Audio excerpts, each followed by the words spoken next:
Goff, you just touched my butt, didn't you? What? No, I didn't.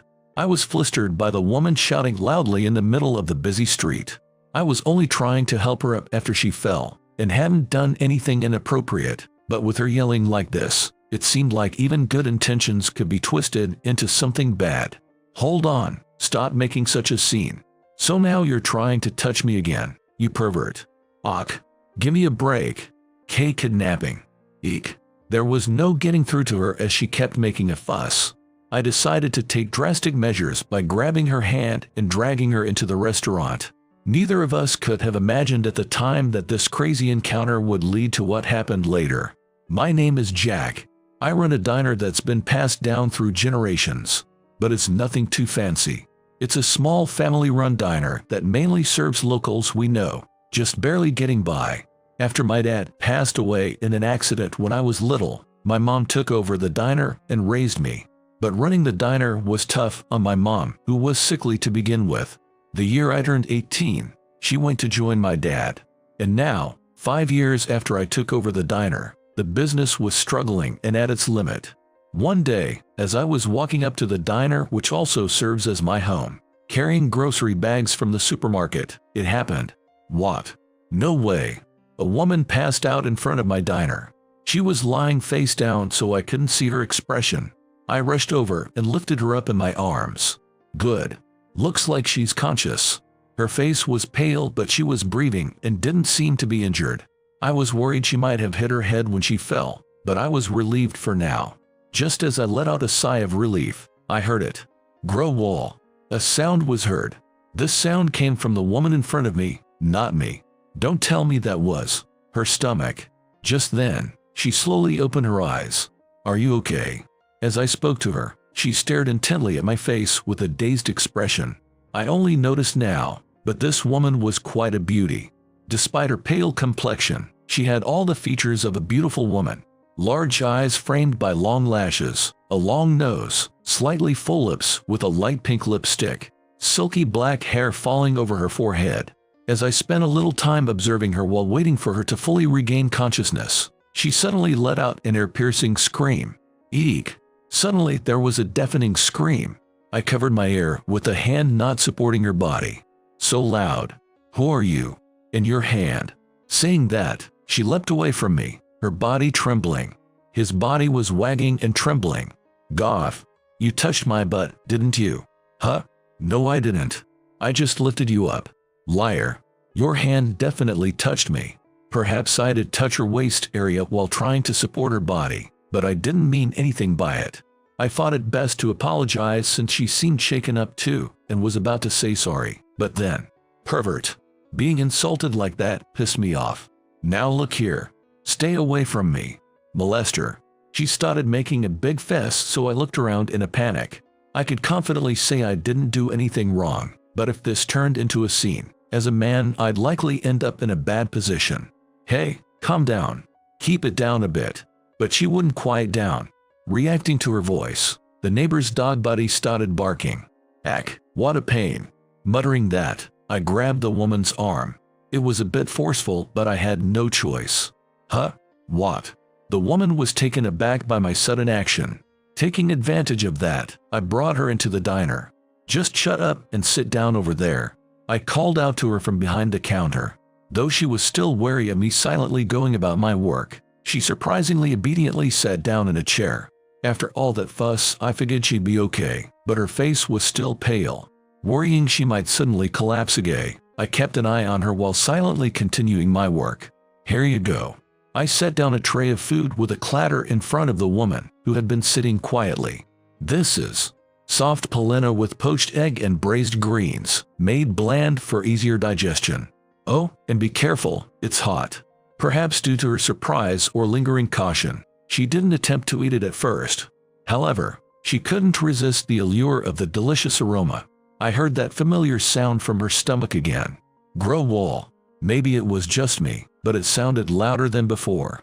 Suppressing laughter, I addressed her. Haha, come on, there's nothing suspicious in it. So eat up. Thanks for the food.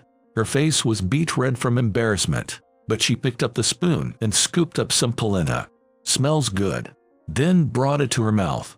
Her graceful movements, down to her fingertips, were so pretty I was a bit mesmerized. Delicious. Ha ha ha. Glad it suits your taste. Chew well and eat slowly. With that, I returned to the kitchen to clean up. Thanks for the meal. After a while, she came up to me behind the counter holding a tray. The dishes on the tray were empty, the cutlery neatly placed together. Seeing empty dishes that were completely eaten always feels good. You're welcome.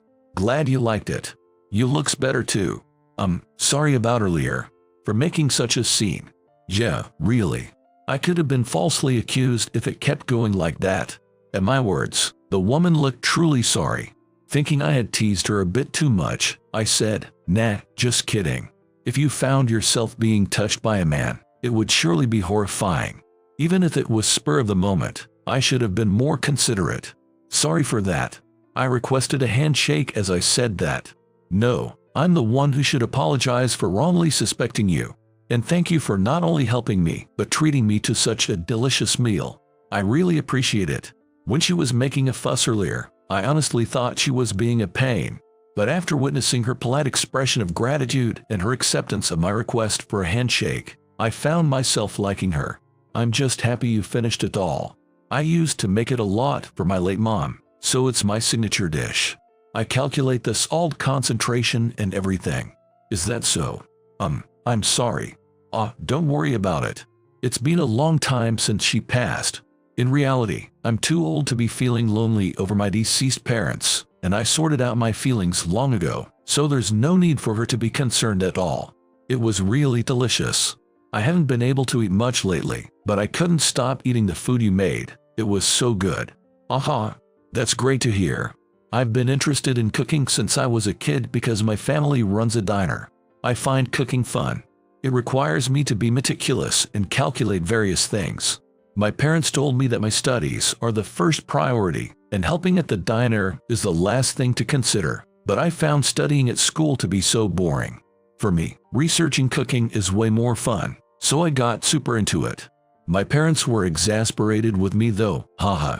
I was so overwhelmed to hear the honest word delicious from someone who tried my dish for the first time that I started rambling on about cooking, including personal stories, without even being asked. She listened to my stories happily, nodding along. About 10 minutes later, an alarm sounded from her bag. "Oh no, is it that time already?" Saying that, she hurriedly grabbed her bag and came back over to me. "I'd love to keep chatting, but I have to get back to work." As she spoke, she rummaged through her bag. "Huh? It's not here. No way, I must have forgotten it." Muttering that, she gave a deep sigh. "I'm so sorry. I left my wallet behind for the meal earlier. Nan, don't worry about the payment. I didn't make it to sell. More importantly, my bad for keeping you with my long talk. Good luck with work. Just don't overdo it and collapse again." She tried to insist, saying "but" at my words, but then her phone started ringing. I pushed her back towards the entrance, urging her to hurry. "Go on, get going. It'll be bad if you're late, right? I'll definitely come back later. Thank you so much." Saying that with a smile, she took her phone out of her bag and ran off. I watched her back as she left, figuring I'd never see her again. "Good evening." "Huh?" While I was inside the diner, getting ready to close up, the door opened, and there stood the woman from earlier. "You really came. I told you I would." She snapped back at my words, then added embarrassedly, "Plus, the food was so good I wanted to eat it again. I'll pay properly this time. If you don't mind, could you make it for me again?" Just then, a small growling sound came from her stomach. Sorry. Thinking about it made me hungry again. Watching her hold her stomach with both hands, her face beet red, I couldn't help but laugh. "Ah ha ha. Okay, I get it. If you love my cooking that much, there's no higher praise for a chef. I'm going to make my own dinner anyway. Would you like yours to be the same as mine?" "Yes, please." I served her ginger pork, vegetable soup, and a tomato salad with homemade dressing, along with some fried rice that I had prepared for my own dinner. "Wow, looks delicious. Dig in while it's hot." Saying that, I sat across from her. We put our hands together. "Thanks for the food." I took a bite of the ginger pork and nodded to myself. The flavor came out just as I intended today too. I looked at the woman in front of me. She took a sip of the soup and had a blissful expression on her face. Seeing her face, my heart felt warm too. After finishing the meal and relaxing over some after-dinner tea, she suddenly brought something up. Are you really closing down this diner? Yeah, I think it's about time. Hearing my words, she looked a bit sad and asked, so what are you gonna do after this? Cooking is all I have. So when I answered, she took out a business card. It had the company name Cherry Electronics and the name Emma written on it. In that case, why don't you work at our company's cafeteria? And so, thanks to her endorsement, I began working at the Cherry Electronics cafeteria. Cherry Electronics is a well-known electronics manufacturer located in New York City, and they own a large building. Emma frequents their cafeteria, but apparently, the number of people availing the service has decreased recently, and she wanted to do something about it to sustain the cafeteria. Most of the cafeteria employees were over 60, mainly housewives who had supported their families for many years or retirees who had taken up cooking as a hobby. You must be my new fellow, Jack. I'm Barbara. Nice to meet you. The person who greeted me so cheerfully on my first day was Barbara, the most senior staff member in this cafeteria. She had the air of a tough, no-nonsense lady, and her pure white apron suited her well. And Barbara was the main one running the cafeteria. After greeting the others, I was given an explanation of my duties. As a newbie, I was mainly in charge of simple tasks like cutting vegetables, preparing salads, and washing dishes, while Barbara and the others handled cooking the main dishes. I observed their cooking process while doing my own work on the side. I see. Muttering that, I called out to Barbara, who was in the middle of cooking. Excuse me, Barbara. Oh, is there something you don't understand? Barbara was standing in front of a simmering pot, holding a pot of salt. That salt? How many tablespoons are you going to add? Salt. We've got a lot of young folks, so I was gonna add a bit extra. I took out a notepad from my pocket and started writing down numbers. The average age of employees here is about this much, and you're making this amount. So, everyone, starting with Barbara, was baffled by my sudden actions. Ignoring my surroundings, I finished my calculations and showed the notepad to Barbara. Please measure out and add this exact amount. Got it. The scale is here. Measuring spoons are here. Though perplexed, Barbara measured out the salt as I instructed and added it to the pot. Next is. And so I kept telling Barbara the amounts of seasonings, cooking times, and so on. The result was a demi-glace sauce that everyone agreed was perfect after tasting it. Jack, you're amazing. Nah, it's just simple math. Math? I hadn't measured things out properly like that since I was a newlywed. Brings back memories. Barbara laughed and everyone else joined in, induced by her laughter. Due to time constraints, I could only give input on the demi-glace sauce and soup. But after we finished up for the day, Barbara came running over to me. Apparently it was well received and many people said it was delicious. Guess we gotta do things right after all. I nodded emphatically at Barbara's words. The amounts and cooking times I told you earlier were all calculated taking into account the ages of the people eating here, the size of the ingredients, today's weather, temperature, all those factors. Calculations, huh? You sure are quick-witted. Oh, no, it's nothing special. I don't get it at all, but when we followed your instructions, it turned out so delicious. We had to stop relying on our own taste and make a point to use set amounts and times. Jack, I hate to ask, but could you write out the cooking methods in a way we can understand? And so, I began creating recipes for each dish served in the cafeteria. Even though there weren't many menu items, it was still a lot of work to create the recipe. However, I enjoy the process of thinking a lot while making something, so I completed the recipes earlier than planned. As the cafeteria started serving dishes cooked according to the recipes, customers gradually returned, and in less than a month, the cafeteria was bustling, with much praise among employees that the food had become delicious. Jack, you look happy. Maybe so. I do feel a sense of fulfillment. I get to make lots of food, and it's fun coming up with new menu items too. Think I did good inviting you here. Emma peered at my face, grinning. Well, I guess so. Yay. She high-fived Barbara as she said that. Seeing her happily smiling face, somehow I found myself smiling too. Now that the employee cafeteria was popular, a big job came our way. Our cafeteria was asked to cater food for an incoming company party. I was excited to be able to make dishes a bit different from the cafeteria menu and couldn't wait for the day to come. However, apart from the party, there was something weighing on my mind. Lately, Emma seemed really busy and often didn't come to the cafeteria. And when she did, she frequently didn't make it in time for lunch. Having seen her pass out before, I was concerned about her well-being. All right, muttering to myself, I silently got to work in my kitchen at home. The next day, during my break after arriving at work, I called Emma. "Hello, Jack. What's up?" Her voice over the phone sounded a bit tired. "Hey Emma, you busy again today?" Well, yeah, I see. Will you have time for lunch?" "Honestly, it's looking doubtful. But why do you ask?" As Emma voiced the natural question, I concisely told her what I wanted. "I'll bring you a packed lunch." After a moment's pause, "What? Really?" "Yay." Hearing her straightforwardly happy voice, I couldn't help but laugh. "Jack, did you just laugh?" "No, I didn't laugh." "Liar. You totally laughed." "Who cares about that? I said I'll bring it, so let me know where you'll be eating lunch." "Later." With that, I hung up. Thinking I shouldn't do things I'm not used to, I chugged some water from a bottle to calm my flushed cheeks. Since that day, about 2 to 3 times a week, I'd been bringing Emma packed lunches. "Jack, your food is so delicious. It has such a gentle flavor and I could eat it forever." The sight of her happily stuffing her face, her blissful expression after finishing the meal, and how she always politely said thanks for the food. It was all becoming a part of my daily life. As I kept Emma company while she had her lunch, I got to know more about her. Emma was the daughter of Cherry Electronics CEO and worked hard every day to support her father.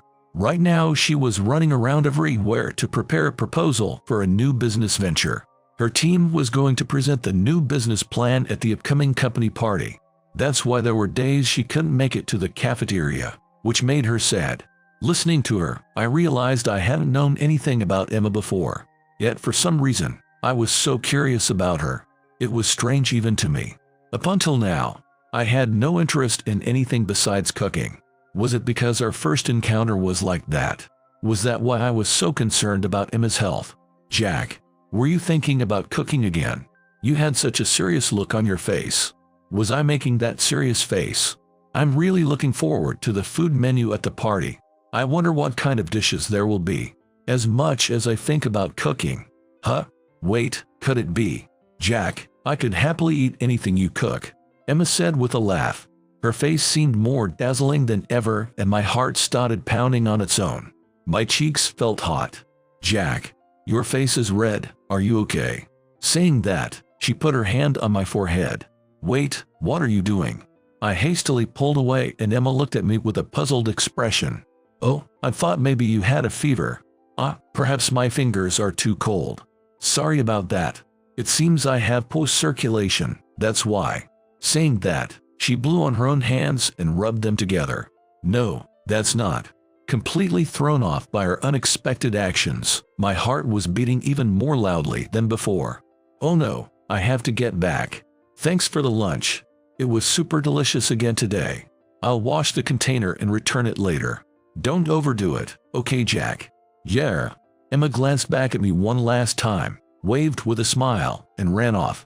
I felt a start as I noticed I had unconsciously waved back. Seriously, she's bad for my heart. What is with that woman? Thinking back, I feel like I've been shaken by her unpredictable actions since the moment we met. But somewhere along the line, it seems I was drawn to that side of her. Even while feeling lost about how to handle my first serious love, her smiling face kept coming to my mind. After realizing my feelings for Emma, the time spent bringing her lunch and chatting with her became a most enjoyable part of my day. Her mannerisms and words were etched into my heart. Perhaps cherishing this time together too, Emma made sure to always have lunch ever since I started bringing her meals. Maybe she just looked forward to the lunches though. About 2 weeks had passed since I started bringing Emma lunches. We had plans to meet today too, but unusually, Emma was running late. As I waited for her, gazing at my watch and thinking about how even this time was enjoyable in its own way, I suddenly heard someone ask, You're a new cafeteria employee, right?" Suddenly an unfamiliar man spoke to me. Yes I am. I responded without hiding my suspicious tone. The speaker was a man who looked a little older than me, sharply dressed in an expensive-looking suit. He looked me over from head to toe, and a mocking smile came over his face. As I grew irritated by his unpleasant vibe, Emma arrived. Jack, I'm so sorry I'm late. The meeting ran long and… Mr. Cooper, what are you doing here? The man called Cooper then wedged himself between me and Emma. Emma, I haven't seen you around lately, so I was looking for you. You remember we talked about having lunch together, don't you? That's… Emma made a troubled expression at Cooper's words. I heard talks that you were sharing lunch with this dude, so I came here. Guess it was true. So what? Any problem? Unable to stand the way he spoke accusingly to Emma, I couldn't help but button. Cooper glanced at me and the lunch bag in my hand and snorted. Ha! She's the CEO's daughter, you know. A cafeteria cook like you has no business being so familiar with her, much less feeding her some cheap-looking packed lunch. Mr. Cooper, you've gone too far. You treat everyone equally. It's admirable. But I remind you to choose who you associate with. Don't you think only an elite like me is gonna be a good match? I'm sure your father wants that for you too. Saying that, Cooper stood next to Emma and looked at me with a smirk. I could tell he was looking down on me and mocking me. Frustratingly though, the two of them standing side by side did suit each other. Cooper deliberately showed me this, knowing full well that was the case. Now then, Mr. Busboy, she has a lunch date with me. Would you mind an excuse? Don't just say whatever you want. Jack, go ahead. I'll eat this lunch. Just never mind. Emma tried to say something but I cut her off, clenching my fists tightly as I turned on my heel. Jack, ha. I'm relieved he's more obedient than I expected. I left without glancing back even once. Because of Emma's friendly demeanor, I almost forget that she's the CEO's daughter, a decent girl from a wealthy family. Nothing would turn out positively if an ordinary guy like me, a failure, hung around a girl like her. I finally realized the possibility that I could get in the way of various things for her. Took me long enough to notice. Before I knew it, I had returned to the cafeteria break room. I picked up the packed lunch I had made for Emma, sitting on the table. The lunch packed with her favorite foods. I was always happy when she ate it with such delight. I brought her favorite fluffy omelet to my mouth. I had cut it slightly sweet to match her tastes. It's tasteless, I muttered, gazing up at the ceiling. It's frustrating, but Cooper did have a point. The shallower the wounds, the less damage. I told myself this was surely the choice that would benefit us both. After that, I didn't see Emma. I didn't hear from her either. She must have reached the same conclusion as me. With the party day approaching, Barbara and I have been staying late at the cafeteria recently to handle various preparations. Hey Jack, I've got a little favor to ask. That all right? Barbara, who had been working in the kitchen, came over to me and handed me a paper bag. What's this? It's a late-night snack I promised someone, but I'm not done with my work yet. Sorry to ask, but could you drop it off at conference room 2 on the 3rd floor before you go home? I took the paper bag from Barbara, who looked apologetic, and readily agreed. Sure thing. I'll take it over. Thanks. You're a lifesaver. Make sure you hand over the packed meal properly, okay? I said goodbye to Barbara, picked up the hefty paper bag, and headed for conference room 2 on the 3rd floor. Oh, this is it. Spotting the plate that read conference room 2, I knocked on the door. Excuse me, cafeteria staff here. Here's your packed meal. I opened the door as I spoke. And there, Jack. Emma was there, working with thick files, documents, and a laptop spread out on the desk. An awkward silence hung in the air for a while. Emma was the first to speak. Jack, I'm sorry about how rude Mr. Cooper was the other day, but No, it's fine. I thought what he said made sense. I don't want to get in the way of your path forward, Emma. That's not what I want either. I couldn't look Emma in the eye. I thought distancing myself was the best choice, but I felt like my resolve would waver if I saw her face. I inwardly scoffed at this weak side of myself I hadn't even known about. I don't want that at all. Emma. Emma raised her voice at my words. Surprised, I lifted my head to see Emma looking like she was about to cry at any moment. Why are you just arbitrarily deciding you're in the way? No matter how tired I was from work, I was able to keep going thanks to that time I spent with you, Jack. That time is more precious to me than anything. I hesitantly touched her trembling shoulders, and Emma buried her face in my chest. Her sobbing, hitching breaths made my heart clench painfully. I'm sorry. I didn't realize you felt that way about me, Emma. Jack. Emma lifted her face at my words.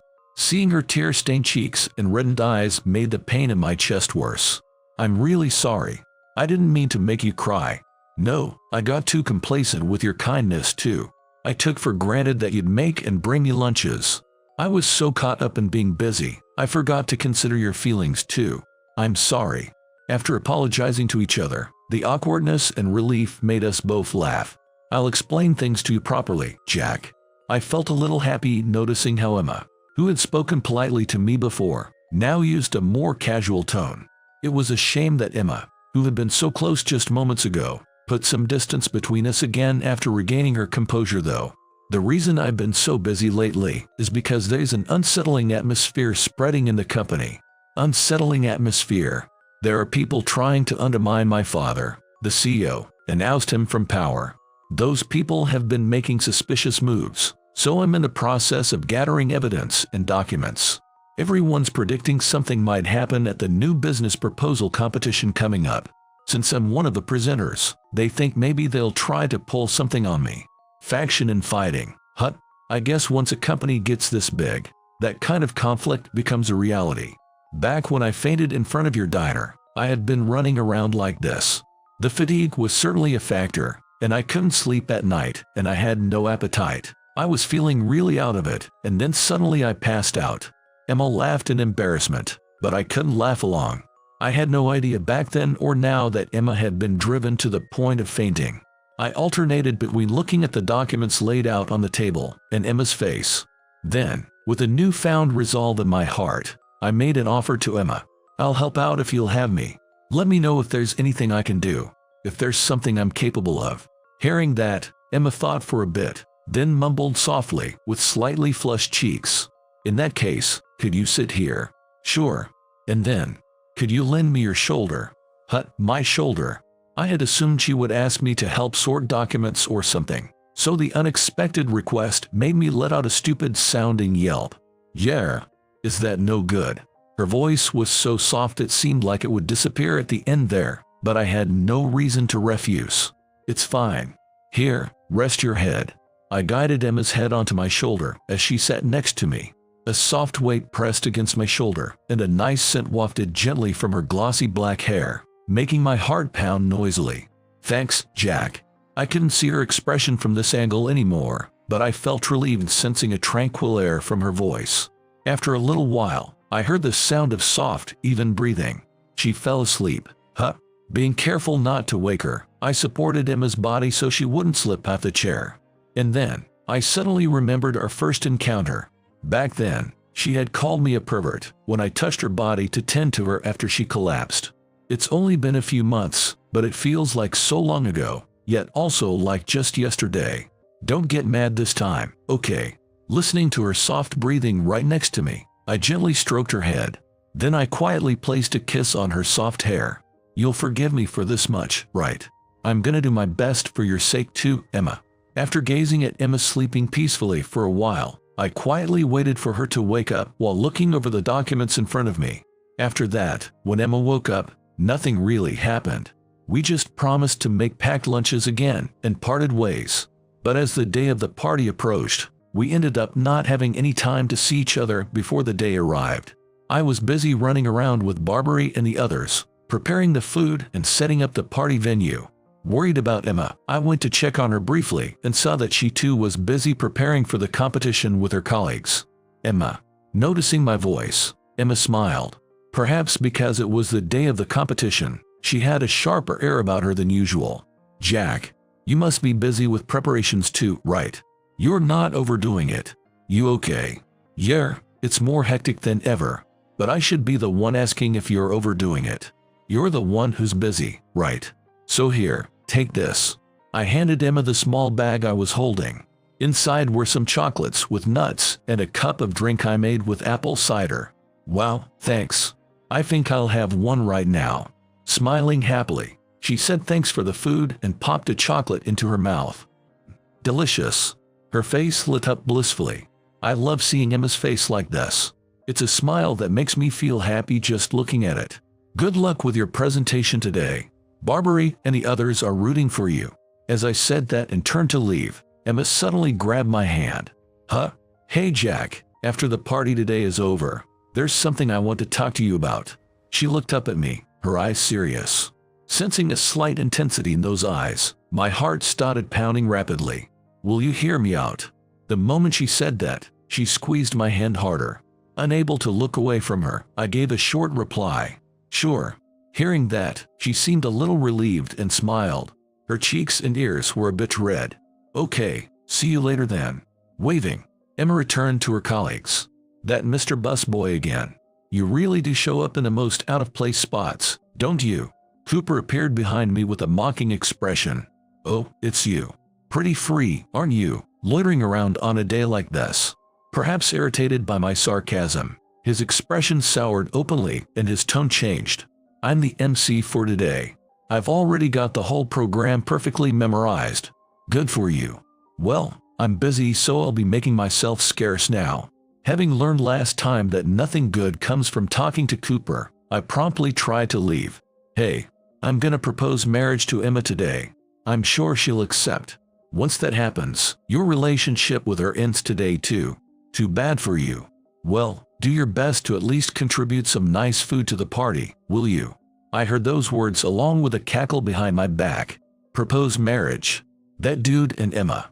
In an instant, the giddy feeling in my chest from before was replaced with a gloomy haze. Trying to calm my flustered heart, I hurried back to where Barbary and the others were. And so, the party began. It was a standing party with people from various departments gathered.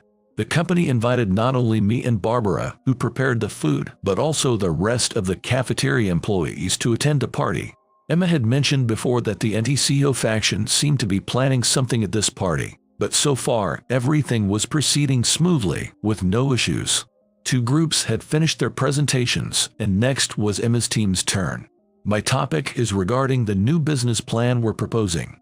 Emma's voice rang out through the venue via the microphone. Just as I thought it would proceed without any problems, a disturbance occurred as soon as the explanation began. Huh, doesn't something seem off? You're right. The profit figures are wrong.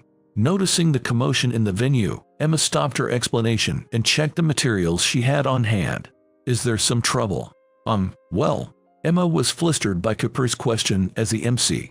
Actually, some erroneous calculation or erroneous figures are observed in your presentation. When Cooper asked that, a loud heckle came from the venue. Hey, could it be they are just making it look profitable? No way did she falsify the numbers to get her proposal approved. The venue erupted in murmurs at someone's words. No, I didn't do anything like that. Emma denied it from the stage. But the heckling didn't stop. Did someone go easy on her because she's the CEO's daughter? No, maybe the CEO pulled some strings behind the scenes to make it seem like his daughter achieved something. The commotion in the venue grew even louder when it turned to the CEO. There were rumors that Emma's team was the top contender for this competition, but to think even that was rigged. The mic was still on. Excuse me. When Cooper theatrically said such things as the MC, the anti-CEO faction in the venue all started causing an uproar at once. It's all staged. We demand an explanation from the CEO too. Seeing the chaotic venue and Emma's pale face, looking like she might faint at any moment, I ran over to her. Getting up on stage, I supported Emma's body. Jack, why? I told you, if there's anything I can do to help, I will. Saying that, I smiled at her. Hey, what do you think you're doing? I could see Cooper charging towards me out of the corner of my eye, but I ignored him and started addressing the venue. This is a trap set by someone. What? What are you saying? Cooper looked flustered at my words. Glancing at his reaction, I turned back to face Emma. Emma, I'll give you items to look down and tell me their figures.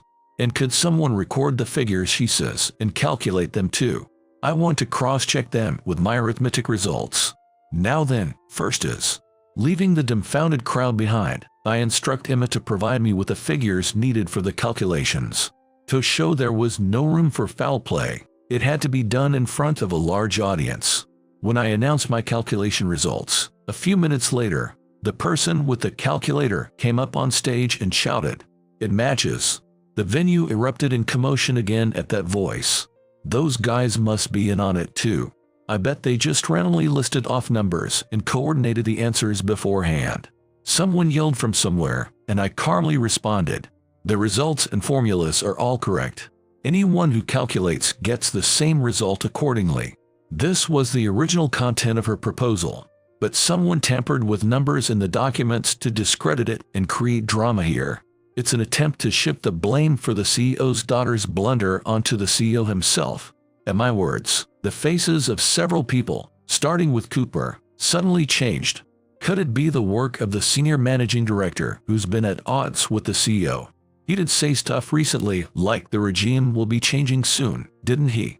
The internal conflict seemed to be widely known, and following my words, the names of people who seemed to be the masterminds behind this incident started coming up here and there in the venue. As the commotion grew louder, some people in the venue tried to leave, but the CEO's supporters noticed their movements and got ahead of them. Some people even got violent, so the party was temporarily suspended. I supported Emma as we withdrew to the side of the room. "Emma, you okay? Think this settled things somehow?" "I hope so. But more importantly, how did you know?" I set the still shocked Emma down in a chair and explained concisely. "When I was waiting for you to wake up after falling asleep in the conference room, I looked over the files and documents there. I noticed today's documents were different compared to what I remembered from then." Emma's eyes went wide at my answer. "Back then, I was only asleep for like 10 minutes. You memorized it all in that short time." "Yeah, I can memorize that much easily. I've always been good at that kind of thing. That's beyond just being good at it. And that mental arithmetic earlier too." "Hey Jack, just who are you?" I closed my eyes at Emma's question, then quietly answered, "Haven't you heard of it in movies or TV shows? Something called gifted. Seems I'm like that. Apparently people born with high intelligence and exceptional talents are called gifted, like a gift from God. I could understand things just by reading textbooks, and I got good grades on tests without doing anything special. So I found classes boring and couldn't relate to my classmates who complained about studying being hard. Unable to fit in at school, I dove into cooking, the one thing I found enjoyable. I felt like applying mathematical theorems to cooking opened up infinite possibilities. After that, I got more and more into researching it. More than anything, I was happy that my mom enjoyed eating the food I made. That's why I thought cooking was all I had. Back when people made a big fuss about me being gifted, no one was happy about it." Emma listened to my story in silence. "But then my mom passed away too, and the diner got to the point where I couldn't keep running it. That's when you introduced me to the cafeteria job, remember? I was so glad to know there were still people who needed my cooking skills. And that's not all. You needed me as a person too, Emma. You were the first person outside my family to ever say that to me." I knelt down in front of Emma, who was looking up at me. Our eyes were level and I gazed straight into her clear eyes. "Because you acknowledged me for who I am, I gained confidence in myself. The me that exists now is thanks to you, Emma." "Jack, Emma, I love you. I want to always be with you from now on. I don't want to hand you over to someone like Cooper. I'm probably not good enough though." Emma shook her head as tears welled up in her eyes at my words. "I'm the one who's not sure if I'm a woman worthy of you, Jack. But even so, I want to be by your side. I want you there." My heart swelled at Emma's words. Her cheeks and ears were bright red again, and she looked so adorable I could hardly stand it. "You're plenty amazing just as you are, Emma." I cupped Emma's cheek with my hand and brought my face closer. Emma slowly closed her eyes too, and then, "So this is where you were, Emma." A person who suddenly appeared made us scramble apart in a fluster. "Dad." It was none other than the CEO of Cherry Electronics. Accompanied by a man who seemed to be his secretary, he walked over to us. His expression was grim. "Emma, I told you to prepare thoroughly. How could you let your feet get pulled out from under you like this?" "Och, I'm terribly sorry. I am the culprit of this mishap, and it's entirely due to my lack of foresight. Thanks to his quick turnaround, we managed to avoid the worst-case scenario this time. But you understand that it could have turned out horribly, don't you?" "Yes." Emma's voice got smaller and smaller. Unable to hold back, I interjected. Hold on a second, please. This time, Emma did everything she could with all her might, to the point of nearly collapsing. I do think there were some oversights that needed tightening up, but the business proposal her team put forward should have been a good thing for the company, and we ultimately foiled the anti-CEO faction's plans. So isn't that good enough? And, Jack, Emma, stop. You are Jack, right? I want to listen to you. Please continue. Emma tried to stop me, but I appealed to the CEO desperately, fearing he might fire her due to his earlier intensity. If anything else happens in the future too, I'll help Emma. Without fail. Absolutely. The CEO was silent for a while after my declaration, but then he started shaking with laughter, chuckling. Ha ha ha. Well, isn't this reassuring? His demeanor changed completely from earlier, and he looked at me and Emma with a gentle smile. Then he spoke to me first. Jack, it seems you've been supporting Emma up until now too. I sensed no dishonesty in your words, but this girl's path forward will be quite a difficult one. Even so, your resolve won't change. Yes, of course, I affirmed resolutely, looking the CEO straight in the eye. I see. Hearing you say that makes me happy both as the CEO and as this girl's father. Thank you, Emma. Looks like you've got yourself a good subordinate. No, partner might be more accurate. Saying that, he grinned. Hey, Dad, what are you saying? Yes, sir. Geez, not you too, Jack. Emma tried to scold her father for his comment, but she was all flustered since I affirmed it. Her cheeks turned red again, and she looked so cute. Seeing Emma like that, the CEO and I both laughed. A few days after that party, the internal investigation team established for the incident revealed that those who opposed the CEO, with Cooper at the helm, had been plotting to take over the company by exploiting the situation. Cooper, the man in question, was actually a relative of the senior managing director who was at odds with the CEO. However, he concealed this relation while getting close to Emma, the CEO's daughter. Relatedly, he utilized her to secure the position of the CEO.